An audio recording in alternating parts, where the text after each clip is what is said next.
नमस्कार। खबरों की खबर में आपका स्वागत है।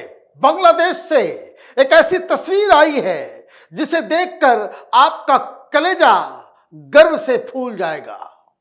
कारण बांग्लादेश में हिंदुओं के खिलाफ जो अत्याचार हो रहे थे उसके खिलाफ हिंदू समाज, वहां के सनातनी समाज, वो सड़कों पे अब उतर के लड़ने को तैयार हो चुकी है।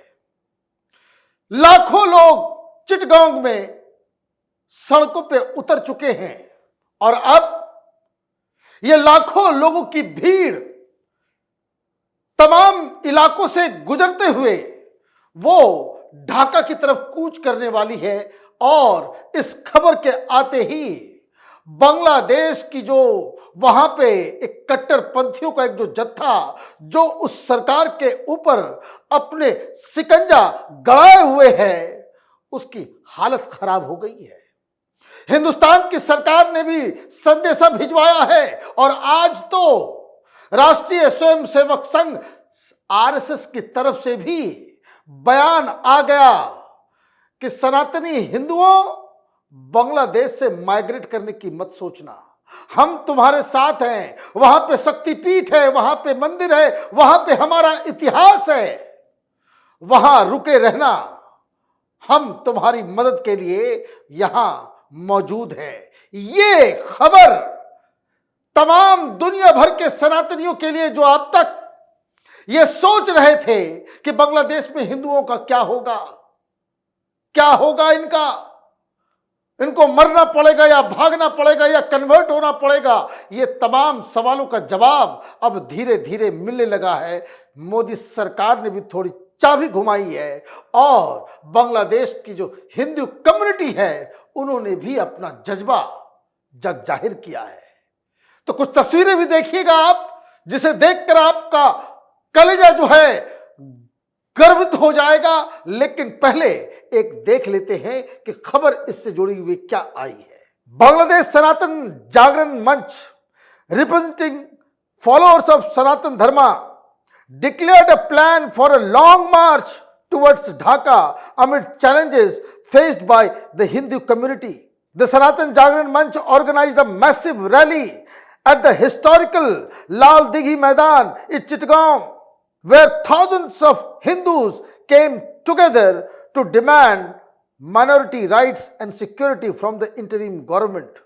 The group of Hindu activists have claimed that they will not cease their mass demonstration until the Bangladesh government, currently led by Muhammad Yunus, fulfill 8 demands. 8 demands मांगे गए, 8 डिमांड। इन तमाम डिमांड्स के ऊपर हम आएंगे, लेकिन इस डिमांड से ही आपको समझ में आ जाएगा, क्योंकि डिमांड जिस तरह का मांगा गया है उससे आपको एक बात समझ में आएगी कि किस तरीके से वहां की जो इंटरिम सरकार के दौरान वहां हिंदुओं के साथ अन्याय किया गया। एक से एक विभत्स तस्वीरें आ रही है। कॉपीराइट के चक्कर में हम उसको दिखा नहीं सकते, लेकिन सोशल मीडिया पे आपको मिल जाएगा। हिंदू लड़की अकेले निकलती है, कुत्ते बिल्लियों की तरह जो है ये झपट पड़ते हैं, भेड़ियों की तरह झपट पड़ते हैं, सीधे सीधे उठा के लेके चले जाते हैं। इस तरह की तस्वीरें आम हैं। खबर आई एक साथ 100 हिंदू टीचरों को बर्खास्त कर दिया गया। यूनिवर्सिटीज में बुर्का पहनने के लिए मजबूर किया जा रहा है। तमाम तरह की यातनाएं सहकर तो एक लिमिट था। अब ऐसा लग रहा है कि हिंदू वहां पे अब थोड़े जागृत हो गए हैं। अब उनके पास कोई चारा नहीं है लड़ने के बजाय, इसलिए ये सड़क पे उतरे हैं। इन तस्वीरों को लगातार आप देख रहे हैं कि किस तरीके से ये भीड़ पहुंची है वहां। और अब ये भीड़ सनातनियों की 8 डिमांड्स के साथ लॉन्ग मार्च निकालेगी। चिटगांव से वो ढाका की ओर ये लोग कूच करने वाले हैं। अखबारों में भी वहां पे इसे कवर किया जा रहा है, क्योंकि ज्यादातर लोग ये जो कुछ भी वहां पे सत्ता परिवर्तन हुआ ये सोच के कर रहे थे कि एक मॉडर्न सेकुलर डेमोक्रेटिक सरकार बनेगी, लेकिन उनको अंदाजा नहीं था कि ये मुल्ले कटमुल्ले ये सत्ता के ऊपर काबिज हो जाएंगे, अपनी दादागिरी करना शुरू कर देंगे। ये आईएसआई एलिमेंट्स, ये आतंकवादी संगठन, इनका धौस चलेगा और डेमोक्रेसी बैक सीट ले लेगी। 8 डिमांड्स क्या क्या है? पहला, the formation of a tribunal to speedily try those involved in crimes against minorities, कि इमीडिएटली एक ट्राइब्यूनल बनाया जाए। यह आंदोलन के नाम पे हिंदुओं को जो टारगेट किया गया उसको फौरन सजा मिले, मतलब यातनाएं दी गई।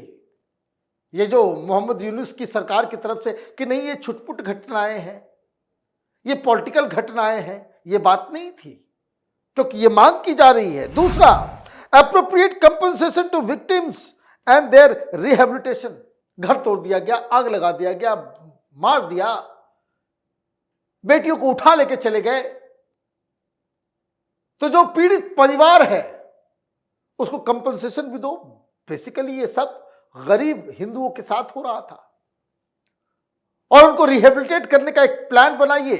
तीसरा डिमांड, इनेक्टिंग ए माइनॉरिटी प्रोटेक्शन लॉ इमीडिएटली, और एक कड़ा कानून बनाया जाए जिसमें माइनॉरिटीज के ऊपर कोई अत्याचार करता है उसको बहुत कड़े दंड दें, इस तरीके का प्रावधान इस कानून में होना चाहिए। Formation of A ministry of minority affairs, बताइए वहां पे कोई माइनॉरिटी अफेयर्स का मिनिस्ट्री नहीं है, ये हम ही बावले हुए हिंदुस्तान के अंदर बना दिया। वोट बैंक पॉलिटिक्स के चक्कर में माइनॉरिटी मिनिस्ट्री, माइनॉरिटी कमीशन भी है, माइनॉरिटी मिनिस्ट्री भी है। तो वहां डिमांड किया जा रहा है कि हिंदुस्तान के स्टाइल में वहां भी होना चाहिए।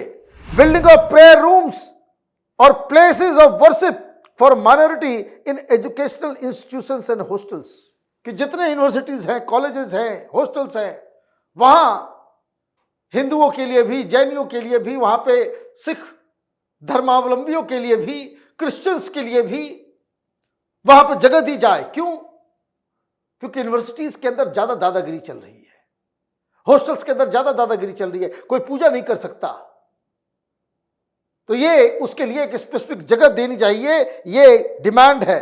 छठा demand, Hindu Buddhist and Christian welfare trust should be elevated to foundations, कि भाई आप इसका फाउंडेशन का मतलब हुआ कि उसमें पैसे भी आ सकते हैं, बहुत सारी चीजें हो सकती है, उनको अधिकार, तो ये जो ट्रस्ट जो बना करके वहां पे काम चल रहा है उसको फाउंडेशन का रुतबा दिया जाए। सातवां demand, the property recovery and preservation act and transfer of entrusted property act should be properly implemented।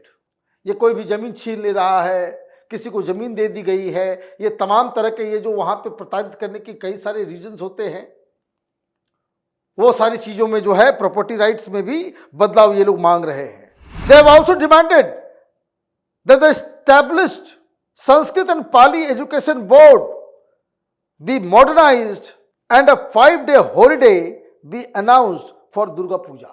बोले संस्कृत और पाली का जो ये है उसको मॉडर्नाइज कीजिए, वहाँ पढ़ाई होती है, पहले ही पढ़ाई होती थी वहाँ पे भी, तो इसको थोड़ा मॉडर्नाइज कीजिए और दुर्गा पूजा के लिए 5 दिन की छुट्टी जैसे हिंदुस्तान में होता है, 5 दिन की छुट्टी ये चाहिए ही चाहिए।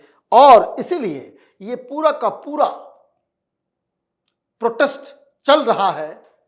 ये प्रोटेस्ट ठीक वैसा ही है, कैपिटल टीवी के दर्शकों को हमने कहा था कि सारे हिंदू सड़क पे आ जाएंगे, तो ये भीड़ जिससे तथाकथित जो स्टूडेंट आंदोलन हुआ उससे बड़ी भीड़ नजर आ रही है, और ये एक अच्छी शुरुआत है। और ये हिम्मत ना हारे बांग्लादेश के हिंदू सनातनी, उसके लिए हिंदुस्तान को कुछ करना होगा। सरकार तो कर ही रही है, लेकिन हिंदुस्तान की विपक्षी पार्टियां अगर साथ में, जैसे ही यह खबर आई थी बांग्लादेश से कि वहां पे हिंदुओं को टारगेट किया जा रहा है, पार्लियामेंट उस समय चल रहा था, संसद से एक रेजोल्यूशन पास हुआ होता कि बांग्लादेश वहां के हिंदुओं की रक्षा करने की जिम्मेदारी आपकी है, और अगर वहां पे हिंदुओं के ऊपर कोई प्रताड़ना होता है, प्रताड़ित होते हैं, तो हिंदुस्तान की सरकार फिर उसको दूसरे हिसाब से डील करेगी। ये अगर संसद की तरफ से इस तरह का रेजोल्यूशन पास हुआ होता तो वहां पे इतना अत्याचार नहीं होता। लेकिन क्या होता है इस देश के अंदर, ये फिलिस्तीन में कुछ होता है तो उसमें तो पेट में दर्द हो जाता है। यहाँ पे विपक्षी पार्टियों को, सेकुलर नेताओं को, यहाँ तो रेजोल्यूशन पास करते हैं, ऑल आइज ऑन राफा करते हैं, लेकिन किसी को, इन अकल के अंधों को ढाका दिखाई नहीं दिया, बांग्लादेश दिखाई नहीं दिया। लेकिन आरएसएस के लोग लगातार इस मुद्दे को उठाते रहे। सर संचालक मोहन भागवत जी ने भी इस मुद्दे को उठाया, लेकिन जब ये प्रोटेस्ट शुरू हुआ है और मथुरा के अंदर एग्जीक्यूटिव कमेटी की बैठक चल रही है आरएसएस की, तो वहां से क्या खबर आई? दत्तात्रेय होश बोले, जनरल सेक्रेटरी ऑफ राष्ट्रीय Swayamsevak Sangh says, in the context of Bangladesh, government of India has promptly assured the protection of all minorities there, including Hindus. We, the Sangh, also issued a statement at that time. The Hindu community there should remain steadfast and not migrate. They will stand firm because their land was divided from India in 1947 and in 1971. They became a separate country through Pakistan, in which India also played a role. There is a Shaktipeeth there, and that region has made significant contribution to our history as a Hindu nation. Therefore, we want Hindus to remain there, but their protection must be ensured. RSS की तरफ से कह दिया गया है कि वहां के सनातनी लोगों को टिके रहो, डटे रहो, ये हमारी पहचान, हमारे इतिहास का एक अभिन्न अंग है। वहां से माइग्रेट करने की मत सोचो। रही बात प्रोटेक्शन की, तो हिंदुस्तान की सरकार ने प्रॉम्प्टली बहुत सारे एक्शंस लिए हैं। जरूरत पड़ने पे हम लोग भी खड़े होंगे। ऐसा नहीं है कि आप अकेले हो, इतना ही तो करना था। ये काम संसद की तरफ से हुई होती तो ये खबरें नहीं आती कि वहां बहु बेटियों को उठाया ले जा रहा है, वहां पे मंदिरों को तोड़ा जा रहा है, दुर्गा पूजा मनाने नहीं दिया जा रहा है, मूर्तियों को तोड़ा जा रहा है, और अगर दुर्गा पूजा मनाना है तो 5 लाख रुपए का जजिया टैक्स देना। ये हिम्मत नहीं पड़ती इन कायरों की। लेकिन देर आए दुरुस्त आए। ये तस्वीरें जो स्क्रीन पे नजर आ रही है वो सनातनी हिंदुओं के, उनके जज्बे को सलाम करना चाहिए। आप देखते रहिए कैपिटल टीवी। हमारे वीडियोस को लाइक कीजिए, शेयर कीजिए और हमारे चैनल को सब्सक्राइब कीजिए। धन्यवाद।